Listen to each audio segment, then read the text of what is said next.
نبی الکریم اما بعد رب اشرح لی صدری ویسر لی امری واحلل عقدۃ من لسانی یفقہوا قولی۔ لاسٹ ٹائم ہم نے بات کی تھی یہاں تک والذین کفروا وکذبوا بآیاتنا اولئک اصحاب النار ھم فیھا خالدون۔ اب انشاءاللہ جو ذکر آئے گا وہ بنی اسرائیل کا ذکر آئے گا، ٹھیک ہے۔ لاسٹ ٹائم میں ایک جگہ سے شروع ہوا تھا آپ صلی اللہ علیہ وسلم کی حدیثوں کے اوپر، اور اس کے بعد امام شافعی کی بات کہہ کے آگے نکل گیا تھا اور مثال دینا بھول گیا تھا، تو یہاں سے بھی جاتے ہوئے کہا تھا کہ مثال دیتے ہیں، اور وہاں سسٹرز میں سے بھی بعد میں نکل گیا تو آیا تھا کوئی امام شافعی کا جو واقعہ ہے اس کو سنا دیں کہ کیا تھا۔ تو میں تھوڑا سا پہلے وہ واقعہ سنا دیتا ہوں، پھر ہم آگے چلتے ہیں۔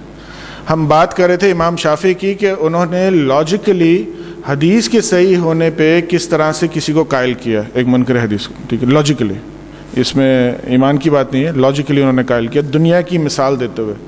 وہ مثال یہ تھی، وہ بیٹھے ہوئے تھے کسی سے بات کر رہے تھے، ایک منکر حدیث آیا، اس نے آگے کہا کہ میں نہیں مانتا حدیث کو، کیونکہ یہ تو لوگ لے کے آئے ہیں، نریشنز ہیں، تو یہ کیسے ہو سکتا ہے کہ بالکل صحیح ہو۔ میں آپ کو 10 اور مثالیں دے سکتا ہوں کیونکہ اس ٹاپک کو میں بہت ڈیٹیل میں پڑھا چکا ہوں، لیکن بہرحال امام شافعی کی اس وقت میں آپ کو مثال بتا رہا ہوں۔ تھوڑا سا ایکو ہو رہا ہے۔ انہوں نے اس کی مثال کیسے سمجھائی؟ انہوں نے کہا کہ فرض کرو کہ یہ جو صاحب سامنے بیٹھے ہوئے ہیں یہ قتل کر کے آئے ہیں کسی کا، اچھا میں آپ کو رف آئیڈیا بتا رہا ہوں، ٹھیک ہے، یہ قتل کر کے آئے ہیں کسی کا، اور 2 لوگ اس وقت آ گئے ہیں میرے پاس اور یہ کہہ رہے ہیں کہ انہوں نے قتل کیا ہے، ٹھیک ہے، تو آپ ان کو سزا سنائیے، تو میں اس کا فیصلہ کیسے کروں گا؟ اس نے کہا کہ آپ شہادت لیں، ویریفائی کریں، ساری چیزیں کریں۔ میں نے کہا ٹھیک ہے، آپ 2 آ گئے، 2 کی شہادتیں ہیں اسلام میں، اس نے کہا ہے 2 کی شہادت آ گئی، اب کیا کریں؟ ویریفائی کر لیں، ٹھیک ہے ویریفائی کر لیتے ہیں۔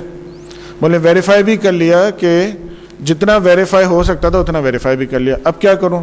کہنے لگا اب ان کو قتل کا بدلہ قتل کریں۔ تو امام شافعی نے کہا کہ تم جس بنیاد پہ یہ اصول بنا رہے ہو وہ بنیاد کیا ہے کہ 2 گواہ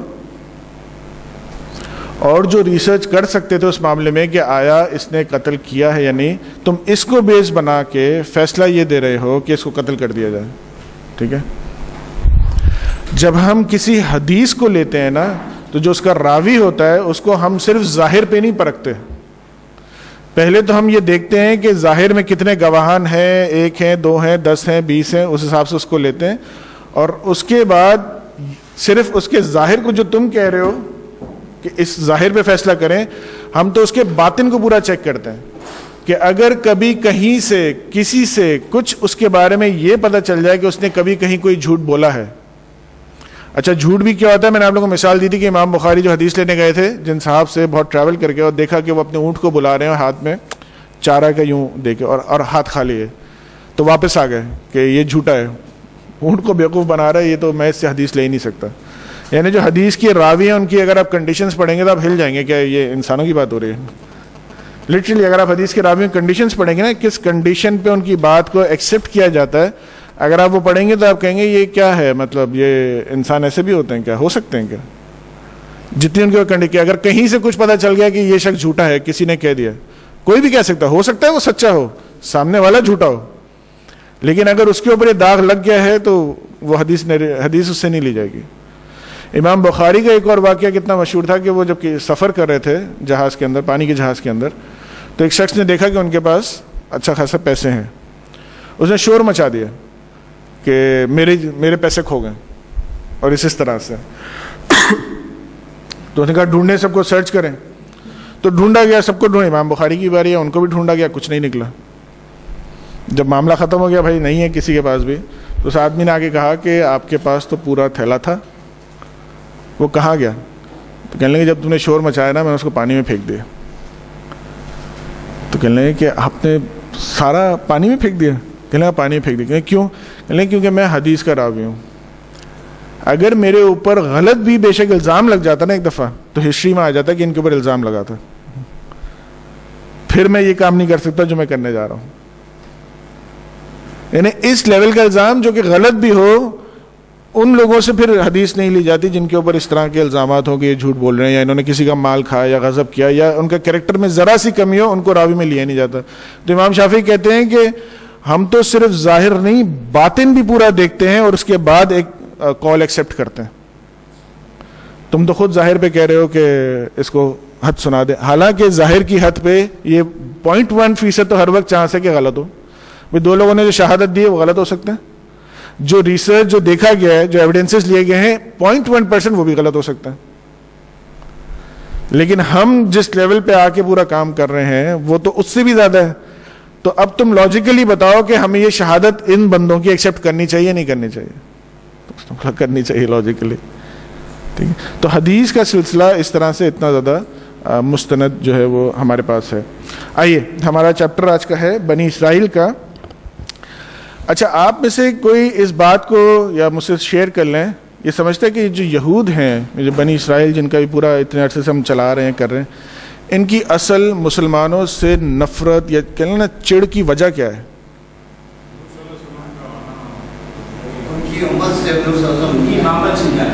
ان کی امامت چھن جانا. صحیح. اچھا, یہ آسان بات ہے.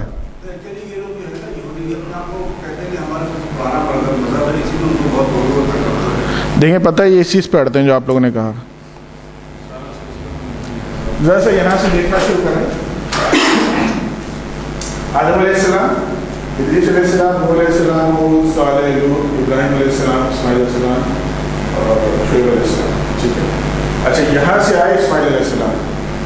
ٹھیک, یہ بھی بیٹے, یہ بھی بیٹے, یہ بھی بیٹے. اسحاق علیہ السلام سے یہ باقی پورا چینج آ رہا ہے, سارے نبی میں آ رہا ہے.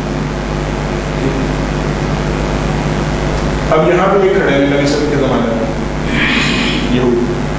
ان کو ایشو کیا ہے؟ ان کو ایشو یہ نہیں ہے کہ یہ نماز کیوں پڑھتے ہیں, زکوٰۃ کیوں دیتے ہیں, یہ سب کیوں کرتے ہیں. ان کا ایشو یہ ہے کہ یہ جو نبوت تھی نا, یہ تو ہماری جاگیرداری ہے. کنٹینیوس ہمارے اندر آ رہے ہیں تمام انبیاء, یہ یہاں سے گھوم کے کیسے آ رہے ہیں؟ یہ اصل مسئلہ ہے.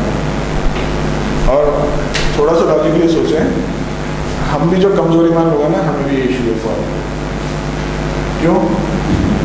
کیونکہ اگر آج ہم یوں کہہ لیں کہ اگر آج کوئی شخص لے لیں کہ پہلے نسبت کے حساب سے لے لیں, اگر ہم یہاں کھڑے ہیں اور ہم یہ کہیں کہ نسبت کے اعتبار سے بات ہوگی تو ہم کہیں کہ سارے ہمارے دادا پردادا لکڑ دادا لکڑ دادا وہ سب اتنے شرفاء ہیں, اتنے علماء ہیں, سب کے سب چلے آ رہے ہیں. اب یہ کیا کہ یہ کوئی اور ایک اٹھ کے آ گیا اور کہہ رہا ہے میں تو یہاں تو کہ تھا اور ان سے جو میری نسل آئی نا میں سب سے زیادہ جانتا ہوں. تو ہم کیا جواب ہوگا ان سب کو یہاں جو کھڑے ہیں؟ ساری نسل تو ہماری ہے, جاگیرداری تو ہماری ہے, ہمیں تو ورثے میں ملی ہے, ہمیں تو ورثے میں ملی ہے. تمہارے پاس کیا ورثے میں؟ تم تو یہاں جا کے رکھتے ہو. ہم تو ڈائریکٹ ڈسینڈنٹ ہیں ان انبیاء کے. ہم ایکسیپٹ کریں گے اگر ہم بھی ان کی جگہ پہ کھڑے ہو گئے. یہ جاگیرداری تو ہماری سالوں سے ایک چیز ہمارے پاس چلی آ رہی ہے. اسی مثال ہے, راشد صاحب کا یہ گھر ہے ماشاء اللہ سے, ہے نا. ان کے بچے تو یہی سمجھ رہے ہیں کہ یہ گھر ان کے ابا کا ہے نا. کل پتہ چلے کہ کوئی آ جائے, راشد صاحب کا اللہ نہ کرے اللہ نے لمبی حیات دے, ان کے انتقال کے بعد کوئی آ جائے اور کلیم کرے کہ گھر تو میرا, اور ثابت بھی کر دے بائی ڈاکیومنٹس, ثابت کر دے کہ گھر میرا. اور راشد صاحب کے پاس بھی جعلی ڈاکیومنٹ تھے اس میں, فار ایگزامپل سمجھانے کے کیا ان کے بیٹے کو یہ گھر چھوڑنا ڈاکیومنٹ دیکھتے ہوئے کہ اس کا حق ہے, اصل ڈاکیومنٹ اس کا ہے, بے شک اس وقت 50,000 کا ہوگا گھر جس زمانے میں لیا ہوگا, لکڑ والے کی بات ہوگی, پاکستان بنا ہوگا تب لیا ہوگا. کیا ان کے بیٹے یہ گھر آسانی سے جانے دیں گے؟ نہیں جانے دیں گے. اس کو اس طرح سوچ کے دیکھیں. اس کو کہتے ہیں کہ جب ہم کسی چیز کو ایسے نریٹ کریں جس میں آپ خود انوالو ہو جائیں, اپنے اوپر رکھ کے دیکھیں کہ یہ جو ایشو ہے کہ یہ تو سارے انبیاء چلے آ رہے ہیں نا. اچھا, آج تو پیسے کی بہت ویلیو ہے نا, اس زمانے میں تو لینگویج کی اور نسب کی بڑی ویلیو ہوتی ہے, اور نسب میں جب انبیاء بیٹھے ہوں سارے. ایک اور طرح سے سمجھیں اس بات کو, فرض کر لیں کہ آج ہمارے پاس پالیٹکس میں دو بڑی پارٹیاں ہیں جن کی جماعتیں آتی ہیں, یا تو پھر کوئی آرمی کا آ جاتا ہے یا پھر دو بڑی پارٹیاں ہیں جس میں سے کوئی آتا ہے, ٹھیک ہے نا. اب اس ایک پارٹی کے بچے کو یہاں آ کے کوئی ایک اور کھڑا ہو جائے اور کہے کہ میں بھی فار ایگزامپل آپ کے جو لکڑ دادا تھے نا پارٹی کے ہیڈ, میں ان کے ایک بھائی کے بیٹے کا پوتے کا نواسا ہوں, اور اب جو ہے نا اس ملک کو میں چلاؤں گا کیونکہ میں بھی اسی فیملی سے ہوں, اور دیکھو میری ڈگری زیادہ ہے اور میں نے یہ سب کچھ پڑھا ہوا بھی تم سے زیادہ جانتا ہوں, تو یہ رائٹ میرا بنتا ہے, یہ رائٹ جو ہے وہ تمہارا نہیں بنتا. کوئی دے گا؟ کیوں نہیں دے گا؟ میں تو بائی برتھ سیکھ کے آیا ہوں نا. ذہن میں کیا ہوتا ہے, یہ تو میری میراث ہے, میں تو بائی برتھ لے کے آیا ہوں. ہم بھی ہوں گے نا یہاں پہ نہیں چلے گا, بہت مشکل کام ہے.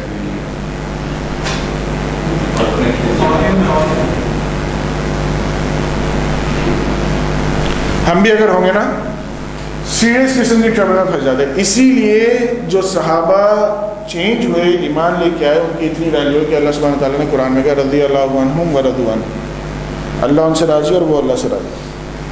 کیونکہ یہاں پہ آ کے اپنی پوری جدی پٹی کو چھوڑ کے کسی ایک اور شخص کی بات مان لینا جو کہہ رہا ہے کہ میں بھی تمہاری ہی نسل میں سے ہوں, لیکن میری جو ملتی ہے نا وہ کئی لکڑ دادا پوتڑ دادا پہ جا کے ملتی ہے, اور وہاں پہ جا کے ہم ایک ہیں. یہاں تک تو ہم ایک ہیں, یہاں تک تو کلیم کیا جا سکتا ہے کہ ہم ایک ہیں. تمہارے بھی آبا اجداد وہی ہیں, ہمارے بھی آبا اجداد وہی ہیں, لیکن اس کے بعد یہاں والے تو کلیم نہیں کر سکتے یہ تو ان کی نسل میں ہے. یہ تو آ گئے ایک دم سوچ کے اور کہہ رہے ہیں کہ جو تمہاری پوری نسل آئی ہے نا میں ان سب سے افضل ہوں, اور یہاں پہ جو ہے نا میری چلے گی. ان سب کی شریعت اب میری شریعت کے آگے ویلیو نہیں رکھی ہوئی. آسان ہے؟ بہت مشکل ہے. ہمارا بھی کمزور ایمان ہونا, جتنے کمزور ایمان والے ہیں وہ سب لڑک جائیں گے اس ٹیسٹ کے اندر. کہنا آسان ہے, کرنا آسان نہیں ہے.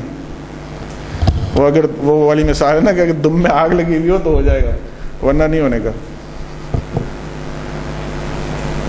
لیکن یہی ٹیسٹ ہے, اور اسی ٹیسٹ کی وجہ سے اتنی زبردست جنت ہے جس کو اللہ کہتے ہیں کسی نے دیکھا ہی نہیں, نہ دیکھ سکتا ہے نہ سوچ سکتا. لیکن ٹیسٹ بہت ٹف ہے, یہ آسان بات نہیں ہے. ہم تو کہتے ہیں نا کہ نبی صلی اللہ علیہ وسلم موجود تھے تو کیوں نہیں ایمان لے آئے, یا اتنے یہودی بگڑے ہوئے کیوں ہیں, یا سب کیا ہیں. اپنے آپ کو تو رکھ کے دیکھیں, اگر ہم اس اسٹیٹ میں ہوں تو ہم کیا کریں گے؟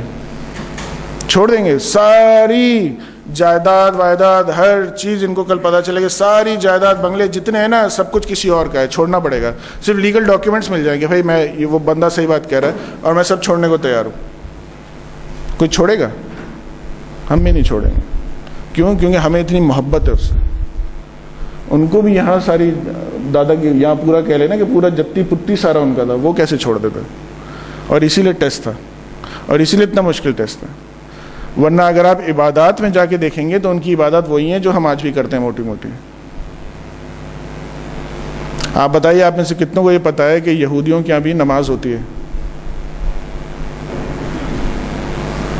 پتہ ہے؟ کیسی نماز ہوتی ہے, کیا اسٹائل ہے, کسی کو پتہ ہے؟ پھر کیسے پڑھتے ہیں؟ ایک رکوع کے ساتھ. اور اب کرتے ہیں, اب کرتے ہیں یہودی نماز پڑھتے ہیں؟ نہیں. زکوٰۃ دیتے تھے؟ دیکھیے میں آپ کو ایک ویڈیو دکھا رہا ہوں,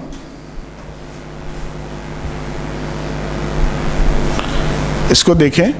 اور یہ کیپچر کی گئی تھی, اس میں یہودی نماز پڑھتے ہوئے ہے. میں اس کو پوائنٹ آؤٹ کر دوں گا آپ کو کہ یہاں پہ دیکھ لیں کیا ہے, اور جس ایجنڈے پہ وہ چلتے ہیں اس کا بھی ورڈنگز کے اندر ذکر آ رہا ہے. اور یہ دیکھیے کہ وہ نماز کیسی پڑھ رہے ہیں, ان کی نماز کا اسٹائل کیا ہے, یہ نوٹ کیجیے گا.